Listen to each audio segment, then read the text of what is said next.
sommes collectivement sur une ligne de crête. Nous devons faire beaucoup.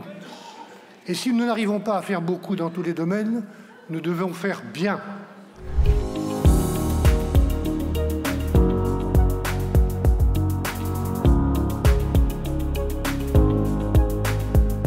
La véritable épée de Damoclès, c'est notre dette financière colossale. 3228 milliards d'euros.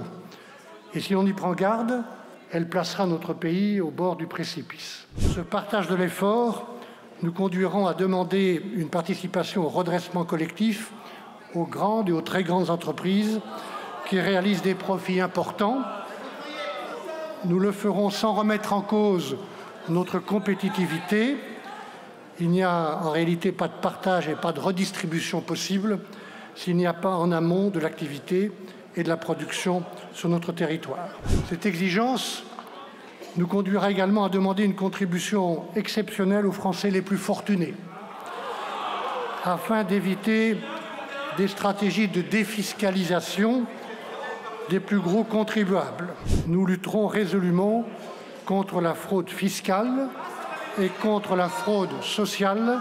Premier engagement, que notre volonté est de ramener le déficit de notre pays à 5% en 2025. Notre objectif est de remettre notre pays sur la bonne trajectoire pour revenir sous le plafond de 3% en 2029 dans le respect de nos engagements européens. Le premier remède de la dette, c'est la réduction des dépenses. Nous revaloriserons le SMIC de 2% dès le 1er novembre, par anticipation de la date du 1er janvier. Ensuite, il reste dans notre pays des branches professionnelles dans lesquelles les minima sont inférieurs au SMIC. Ce n'est pas acceptable et cela fera l'objet de négociations rapides. L'État y veillera. Nous allons agir aussi sur l'offre énergétique en poursuivant résolument le développement du nucléaire et notamment des nouveaux réacteurs, mais aussi en poursuivant le développement des énergies renouvelables. J'ai bien entendu les appels à davantage de représentativité.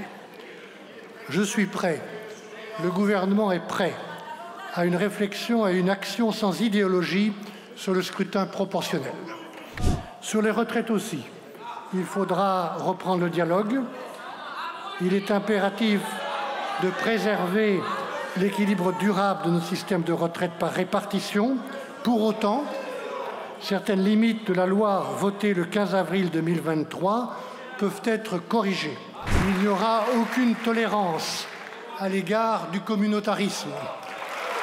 Il n'y aura aucun accommodement sur la défense de la laïcité. Aucun.